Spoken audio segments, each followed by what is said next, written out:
Nous sommes avec Lévi Zohar. Bonjour Lévi. Bonjour Anouk. Ça va bien? Ça va et toi? Éducateur canin, comme tous les mois, n'est-ce pas? Oui.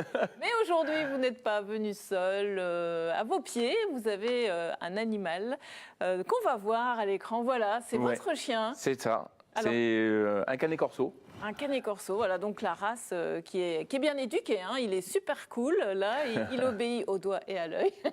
Alors, il a un petit nom, hein, ce chien, mais on ne va pas le donner tout de suite parce que à la fin de la chronique, il y aura un beau cadeau à gagner. Et voilà, donc vous devez rester avec nous parce que voilà, on vous donnera les éléments de réponse. Alors, on va commencer avec notre thématique du jour, c'est la fugue du chien. Oui. Lévi, alors pourquoi avoir choisi cette thématique? Parce qu'en fait, aujourd'hui, il y a beaucoup de personnes qui ont des problèmes avec leur chien et justement, leur chien fugue. Et souvent, ils s'étonnent et ils ne savent pas pourquoi.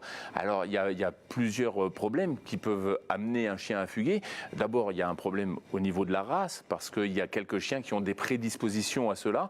Les huskies, les chiens de chasse sont des chiens par nature fugueurs parce que ce sont des chiens de groupe et puis qu'ils ont tendance effectivement à s'ennuyer assez rapidement. Et donc, ça veut dire que les gens les propriétaires savent que ces chiens-là, ils peuvent partir. La plupart du temps, ils ne le savent pas parce que effectivement, quand des personnes prennent des chiens, la plupart du temps, ils ne savent pas si c'est des chiens qui vont être adaptés à leur façon de vivre, tout simplement. Et donc, effectivement, ça devient problématique. Un chien a besoin de beaucoup d'activités. Alors, au-delà du husky ou du chien de chasse, tous les chiens ont besoin d'activités, qu'elles soient sportives, évidemment, pour se dépenser en termes d'énergie, et puis la faculté aussi de réflexion et ce qu'on appelle de l'activité intellectuelle. Et ces chiens-là, malheureusement, pour les personnes, en tous les cas pour les chiens qui se mettent à fuguer, ce sont des chiens qui n'ont pas cette activité intellectuelle ou activité sportive et vont chercher l'occupation à l'extérieur de l'enceinte de la maison parce qu'ils trouvent quelque chose de plus intéressant dehors, tout simplement. Alors, si le chien fugue, quelle doit être la réaction du propriétaire? En fait, déjà, c'est ne jamais engueuler son chien quand il revient, parce que la première chose que le chien va analyser, c'est « je viens, je me fais engueuler ». Je ne reviens pas. Ça, c'est le premier point. Puis la deuxième chose... S'il repart, il ne reviendra pas alors, c'est ça? Il reviendra, mais il mettra plus de temps, etc. Ou quand on va l'appeler, il aura tendance à parvenir. Donc, quand il a un mauvais souvenir de ce départ. Quoi. Il aura surtout le souvenir que quand il revient, il se fait engueuler. Donc pour lui, ça va être quelque chose d'assimilé de manière négative. En réalité, il y a aussi des procédures à mettre en place, notamment par exemple quand on a du grillage. Eh bien, il faut savoir qu'il faut enterrer le grillage au moins sur une profondeur de 50 à 60 cm. Et puis, en hauteur, faire ce qu'on appelle un retour à 45 degrés qui empêche en fait le chien, lorsqu'il escalade, de pouvoir passer de l'autre côté. Parce que comme il y a justement cette barrière, ce retour au-dessus de sa tête, forcément, du coup, il est embêté et il ne peut pas franchir. Donc malheureusement, beaucoup de gens ne le savent pas. Parfois, ils ont des grillages ou des barrières qui ne sont pas à bonne hauteur. Et les chiens, c'est facile pour eux. Hein. Et puis un muret, on n'en parle même pas parce que lorsqu'on a un muret, le chien, avec son élan, il appuie sur le muret, il passe par-dessus tout simplement. Donc il y a effectivement beaucoup de choses à mettre en place pour que le chien ne puisse pas fuguer. Après, derrière, il y a aussi le travail du rappel, il y a le travail de tout un tas de choses qui peuvent être mis en place justement pour que le chien n'ait pas envie de partir, tout simplement. Alors vous parliez tout à l'heure des autres facteurs de fugue, notamment celui de l'ennui. S'il s'ennuie, il va chercher à l'extérieur, mais il y a aussi des troubles de comportement. Les chiens peuvent avoir ce genre de choses, donc ils s'en vont? Oui, alors il peut avoir un trouble de comportement, oui et non. C'est surtout lié, par exemple, justement au fait que le chien s'ennuie et va chercher de l'occupation.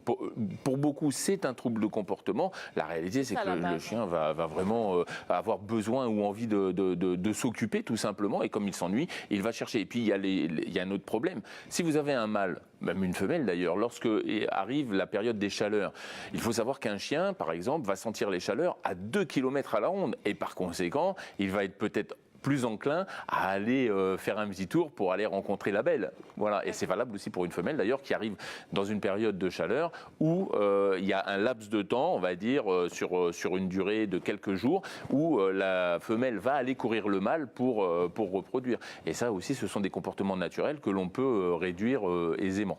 Et la nourriture peut attirer aussi le chien à partir comme ça? Bien sûr, si un chien, par exemple, ne mange pas assez ou n'a pas suffisamment une alimentation équilibrée, etc., va effectivement aller chercher une alimentation ailleurs. Donc ça va être, par exemple, du gibier, ça peut être aller chasser un lièvre, un machin, ça peut être aller chez les voisins aussi, parfois. Vous savez, vous avez des voisins qui laissent de l'alimentation pour les chats ou les trucs. Hop, bah, le chien va faire son petit tour et va aller manger ce qu'il trouvera de toute façon. Et plus un chien va trouver des choses intéressantes, et plus il sera enclin effectivement à faire la belle, comme on dit. Voilà. Mais donc pour éviter la belle, déjà quand il revient, on est gentil avec le chien, on est content de le voir. Déjà c'est pas mal. Et puis alors il y a peut-être d'autres moyens quand même. Oui, alors après il y a évidemment des moyens techniques. Bon, moi je me refuse sur les moyens qui sont ce qu'on appelle coercitifs, évidemment, parce que c'est pas très intéressant. Mais on peut déjà expliquer à son chien, par exemple, quand on arrive aux abords de la barrière, que il ne peut pas franchir cette barrière sans notre accord. Et donc ça, c'est de l'éducation à proprement parler. On va, à chaque fois que le chien va s'intéresser à la barrière, eh bien, l'emmener ailleurs pour lui montrer que ce lieu-là n'est pas le bon. Après, il existe bien, des matériels techniques pour retrouver leur chien lorsque le chien se fait la belle. Et en l'occurrence, justement, il existe un collier qui est pas mal, qui est un collier GPS et qu'on va faire gagner avec notre partenaire Localise. Voilà, ce magnifique collier.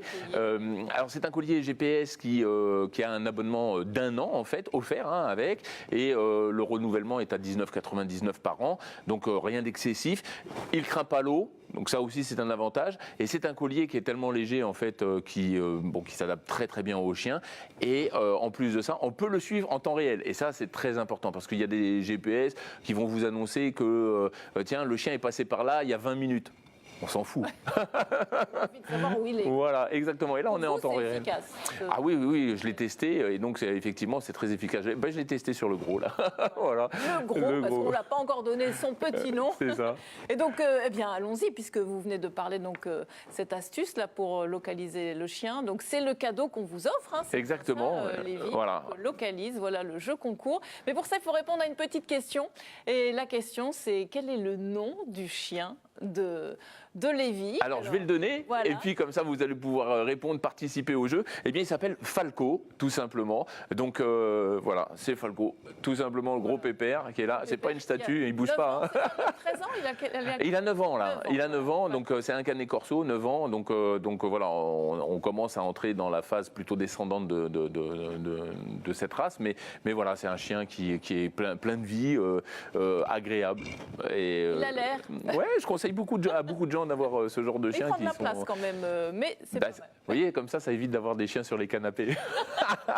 Ok, donc voilà, c'est Falco. Donc voilà, il faut participer à ce jeu, c'est sur notre page Facebook. Vous regardez donc cette chronique et puis peut-être que vous serez dans le gagnant de ce jour. Merci beaucoup Lévi pour ces astuces d'éducation, donc la fugue du chien. Et puis on se retrouve le mois prochain. Exactement, merci.